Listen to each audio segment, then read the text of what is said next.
wabarakatuh. Waalaikumsalam warahmatullahi wabarakatuh. Sebelumnya izinkan saya untuk memperkenalkan diri. Nama saya Naila Elisa Renata, absen 22. Pada kesempatan kali ini, saya akan mempresentasikan hasil analisis cerpen saya, yaitu cerpen yang berjudul Anak Kebanggaan karya A.A. Nafis. Selanjutnya kita masuk ke ringkasan cerita. Cerita ini menceritakan tentang seorang pria yang sudah tua, memiliki seorang anak laki-laki sematawayang. Istrinya sudah meninggal 12 tahun yang lalu. Anaknya bernama Indra Budiman. Semua orang memanggil pria ini dengan Ompi. Ompi ini memiliki cita-cita untuk menjadikan anaknya menjadi seorang dokter. Dia bahkan sudah menyombongkannya kepada seluruh warga bahwa anaknya akan menjadi dokter suatu hari nanti. Hingga tibalah hari di mana Indra Budiman harus pergi ke Jakarta untuk melanjutkan studinya. Demi hari, Ompi semakin yakin bahwa suatu hari nanti anaknya akan menjadi dokter. Ia bahkan rela memberikan apapun dan berapapun yang diperlukan Indra Budiman untuk menjadi seorang dokter. Dan benar saja, setiap semester Indra Budiman akan mengirimkan rapor yang berisikan nilai-nilai yang begitu tinggi. Ia akan menangis setiap melihat kenaikan yang diperoleh oleh anaknya Indra Budiman. Tetapi semua orang tahu bahwa Ompi hanya akan menjadi mimpi belaka. Indra Budiman selama ini membohonginya.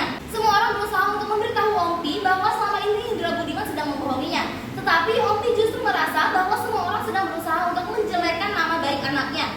Bahkan Ompi memberikan uang dalam nilai besar kepada anaknya hanya untuk membantah perkataan seluruh warga. Seluruh warga pun merasa kasihan melihat Ompi. Hingga seluruh warga setuju untuk memuji Indra Budiman di depan Ompi. Tapi justru Ompi merasa lebih sombong karena merasa seluruh warga itu menyanjung anaknya. Ia bahkan berbohong kepada anaknya tentang betapa banyak wanita yang datang untuk meminangnya. Karena ada kampung Ompi ini bahwa pihak wanita lah yang datang untuk meminang pihak laki-laki. Rasa senang Ompi berubah menjadi rasa khawatir karena surat Ompi tidak lagi dibalas oleh Indra Budiman. Hingga akhirnya selama berbulan-bulan menunggu, pada siang hari Pak Pos datang ke rumah Ompi untuk memberikan setumpuk surat. Tumpukan surat tersebut adalah tumpukan surat Ompi yang tidak juga mendapat balasan dari Indra Budiman. Hingga lama-lama menunggu, Ompi jatuh sakit. Ia bahkan hanya bisa terbaring lemah di kamarnya dan ia membutuhkan tetangganya untuk bantunya. Hingga tibalah di mana giliran aku untuk merawat Ompi. Suatu sore, Pak Pos datang ke rumah Ompi dan membawa satu lembar surat. Surat ini memberitakan bahwa anak Ompi atau Indra Budiman sudah meninggal. Aku tidak tega untuk memberitahunya kepada Ompi, hingga akhirnya aku berbohong bahwa Indra Budiman sudah menjadi dokter di Jakarta. Selanjutnya kita masuk ke unsur intrinsik dari cerpen Anak Kebanggaan ini. Yang pertama ada tema. Tema dari cerpen ini adalah kasih sayang orang tua kepada anaknya karena melihat betapa percayanya Ompi berapapun dan apapun yang akan diberikan Ompi untuk Indra Budiman menjadi seorang dokter.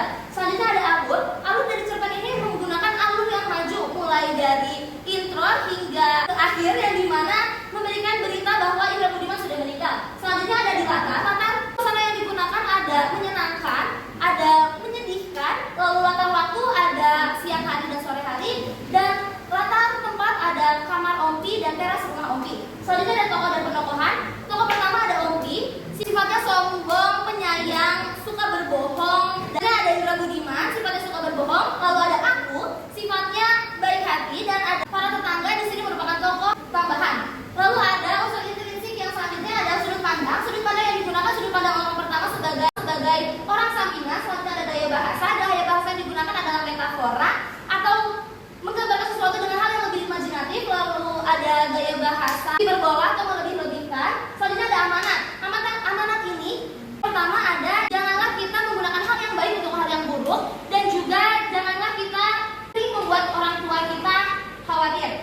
Selanjutnya ada unsur ekstrinsik. Unsur ekstrinsik di sini yang pertama ada biografis penulis. Nafis memiliki nama asli Ali Akbar Nafis yang lahir di Jawa, Padang Panjang, Sumatera Barat. Ia menikah dengan Aksani Yasin pada tahun 1957 dan diberi julukan sastrawan satiris ulung dan pencemooh nomor wahid. Selanjutnya ada latar belakang masyarakat. Di kampung Nafis ini, pemuda yang sudah cukup umur akan pergi merantau, dan hal inilah yang sedikit mendorong anak Nafis untuk membuat cerita ini. Selanjutnya ada nilai-nilai yang terkandung. Yang pertama ada nilai budaya. Nilai budaya yang terkandung dalam cerita ini ada di mana dalam kampung Ompi ini pihak wanita yang datang untuk meminang pihak lelaki. Selanjutnya nilai yang kedua ada nilai sosial yang dimana menceritakan kasih sayang orang tua kepada anaknya. Sekian presentasi dari saya. Mohon maaf apabila ada kesalahan. Wassalamualaikum warahmatullahi wabarakatuh. Waalaikumsalam